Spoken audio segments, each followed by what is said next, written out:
ETM RTR, 2TO, VipQ H3, Yasma In10, Bar Mini, and now, the Hill Miles Mile Pop. Cheapest among the bunch, but what sacrifices are made to make this thing only $1,100? Let's find out. On paper, this thing's specs are nearly identical to the 2TO, the VipQ, and the Yasma, but it's definitely a class below the RTRs and E-Ride Pro Minis of this world. But again, at only $1,100, it's among the cheapest, so I'm interested to see how it compares to other bikes I've tested in this class. Apples to oranges, but the RTR is my only reference to the Hill Miles, and it's definitely smaller and more toyish looking. Very much a youth-sized pit bike. Adults can ride it, but you immediately know who it's really aimed at. This Mile Pop 01, funny name, sports a 48-volt, 25-amp-hour battery, which is the largest in its class, but it is not removable, at least not easily. It looks like it could be removed by taking off these side panels, similar to a Razor to be honest. And Hill Miles claims up to 45 miles range on this battery. Doubtful. The motor's a 3,000 watt motor, which is 1,000 watts more than a 2TO, which alleges a top speed of 31 miles per hour, which we'll see if that's the case with my 170-pound full muscle frame. The suspension is the identical standard pit bike suspension you see in this class, non-adjustable, basic, cushy, fine for grass yards and light trails, but probably not made for some real off-road punishment. Sitting on it, it's definitely soft, about what you'd expect, which is good for just putting around the yard, but isn't as good if you're going to be hitting big bumps or dropping back in wheelies because you could bottom out the suspension. And while I'm here, let's also talk ergos. I'm actually pleasantly surprised. The bars aren't as narrow as some of the other bikes I see in this class. They're actually decently wide, which I appreciate. The pegs put your knees a little bit high, but you're not anywhere near the bars, which is a plus. As I see with all these bikes, the levers are dangerously close to the bars. The rear brake isn't quite as bad, but the front brake also feels like a clutch lever right now. The pegs themselves are also sharp, but incredibly small. Thankfully, it's got a full twist throttle, traditional moto style. Did I just break the throttle? Potential concern already. I just was flipping the throttle. All right, now it goes back. I heard a little click and it was sticking. Look, it's sticking now. Might have to take that apart. Front and rear hydraulic brakes, motorcycle style routing, which means you cannot swap in MTB brakes, similar to the 2TO, since the brake caliper's on the right side instead of the left. As far as wheels go, it's a standard 12-inch rear, 14-inch front with some pretty aggressive dirt tires on it. These wheels look like they came straight from the 2TO factory. Now, this thing is such a real dirt bike that it doesn't even have a key, so no key ignition. If you come, you can see this, you turn this thing on just by holding this power button and wait, the craziest feature. This thing has a freaking speaker. One last thing this bike comes with are freaking knee pads for you stunter boys out there. You don't want to mess up your knees like me, so make sure to put on your knee pads. But anyways, without further ado, we got all the specs on this thing. Let's actually go test this thing and see if the cheapest pit bike on my channel is actually worth 1,100 bucks. All right, ride time on this 2TO killer or wannabe KTM. I don't know, but this thing is interesting, guys. A few things I want to note off the bat. I don't know if I just don't have this position correctly. I don't know how this is supposed to be, but this doesn't really, I don't know, it just kind of flaps about here. Another thing I noticed in trying to move this bike around, like pick it up, there's no real subframe to grab onto. So all of this is just kind of here. The subframe appears to end like right here. So there's one thing to note. If you loop this bike, I'm not sure how the plastics will do in the seat. Sitting on the seat, it's actually pretty dang comfortable. Definitely more foam padding than on the RTR seat, so it's already a win there. But let's test this thing out. Oh, we got to do this still. Are you kidding me? The way you turn it on is as such. You hold the power button for like 2 seconds. This screen comes on and you hear the freaking speaker go. Now, if you want to turn the speaker off and ride a little more inconspicuously, you press that button right there, put that in, and then we're good to go. So let's get started with the top speed run. We're going to go with mode 1 to start. And you could feel it governed in mode 1.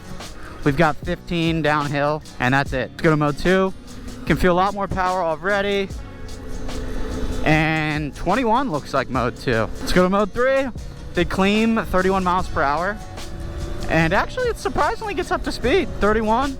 And I'm gonna guess it's governed out. Now, like I said earlier, the bars are actually decently wide. The rear brake seems to work well. And we'll test that in wheelies in a sec. But initial impressions, it feels like, you know, a standard pit bike in this class. The tune actually isn't too bad. It's pretty predictable. I have built-in cruise control because the throttle housing seems to have broken. So it's not supposed to do that. The throttle's just getting stuck, but it feels, I mean, honestly, exactly like a 2TO or a VipQ. Just looks a little bit different. The seats may be more comfortable.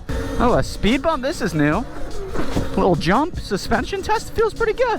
One thing you'll notice on these aggressive knobbies, and these are pretty aggressive even though it's a cheap pit bike, they fall off pretty quick, so it'll probably be a little bit harder to wheelie.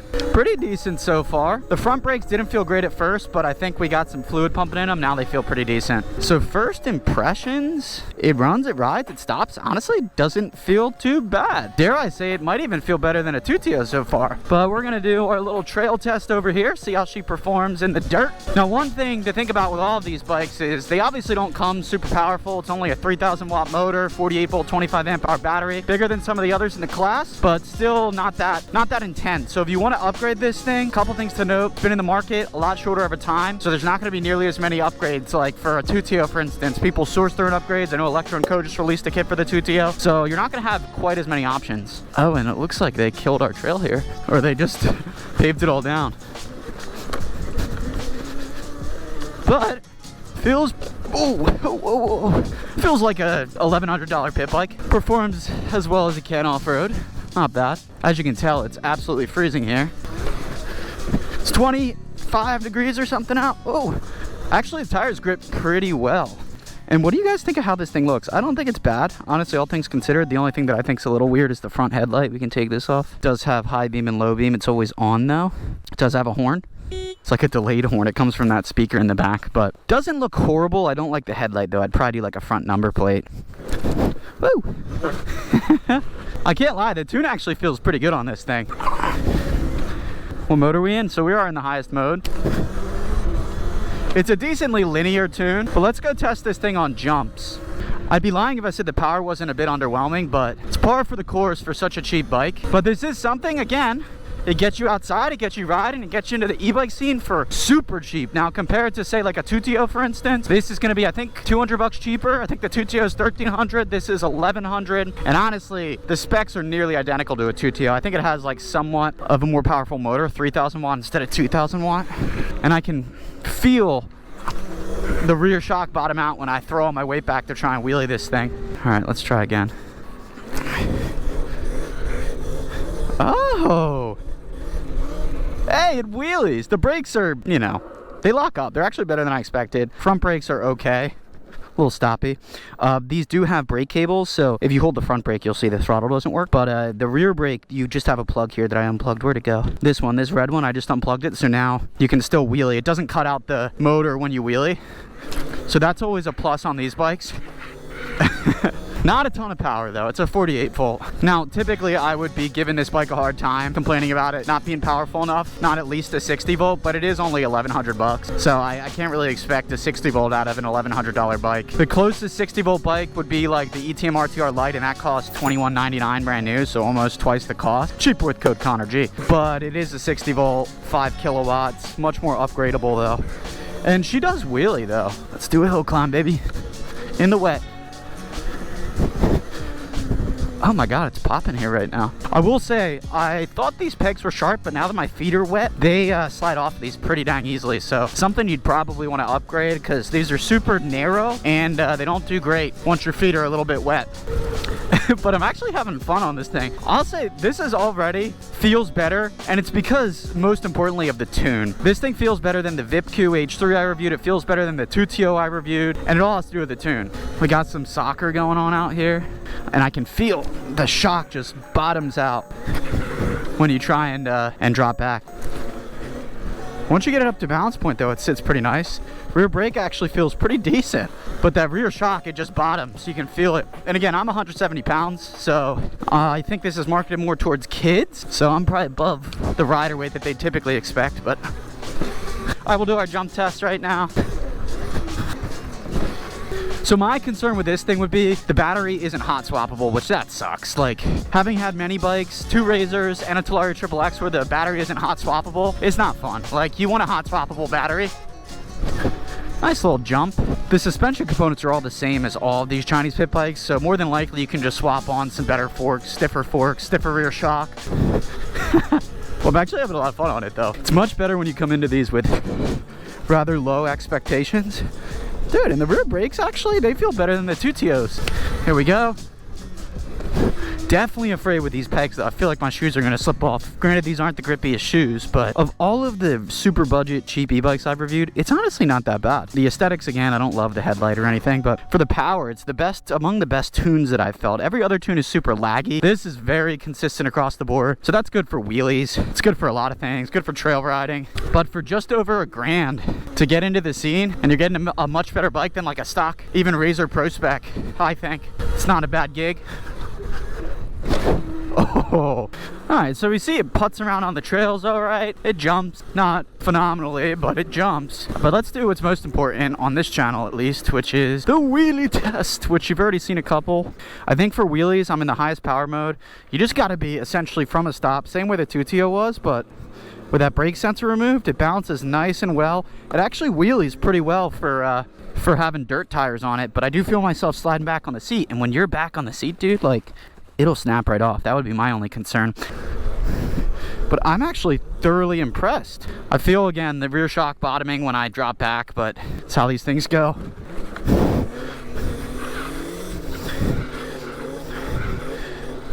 But she wheelies just fine. If you're looking for a bike to learn how to wheelie, you absolutely could on this thing. Again, it's not overwhelming power, so it's good if you're just learning. But if you know how to wheelie, it's clear you can wheelie it. And that's what's most important to me all the time. You want a bike that can do it all, but wheelies are the most important. And she circles pretty well too. I won't lie, I came into this kind of expecting yet another crappy Chinese bike, but I don't know, this is my favorite of the bunch so far. See if we can combo it. Sit down, knee knock. Oh, we're knee knocking it. Oh my God, I almost ate it. Yeah, the only caveat is you really just gotta, from full stop. But oh my God, I just forgot. We can bip this thing with sound. Too bad we can't do rev limiter coasters.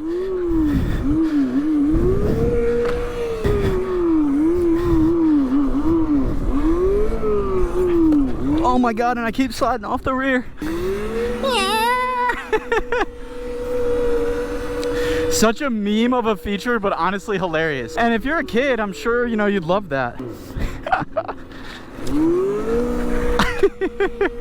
Take that, 2TO. You don't have a speaker. You don't have a motorcycle speaker. And here's our cruise control via our stuck throttle. Look at that.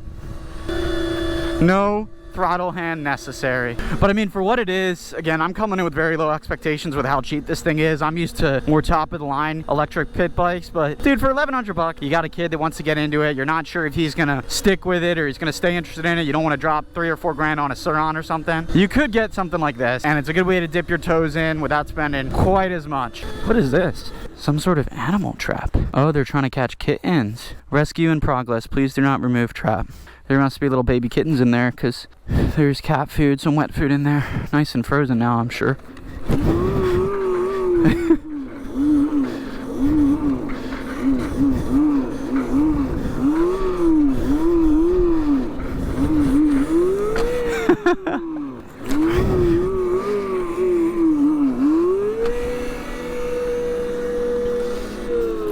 The Hill Miles Mile Pop 01. Somebody in China needs to tell these companies how to name bikes, because Hill Miles Mile Pop 01? They're taking the 01 from 2TO? What is going on with this? I don't know. But all things considered, it's really not that bad of a bike. You know, it's $1,100. You gotta just have the right expectations for something like this. It's not gonna compete with an RTR. It's not gonna compete with a Rizzler. It's not gonna compete with an E-Ride Pro Mini. Like, it's just a completely different class of bikes. But when you put it up against a 2TO, which I've reviewed, the VipQ H3, which I've reviewed, honestly, I think this is better. Save a couple $100, get something a little bit cheaper.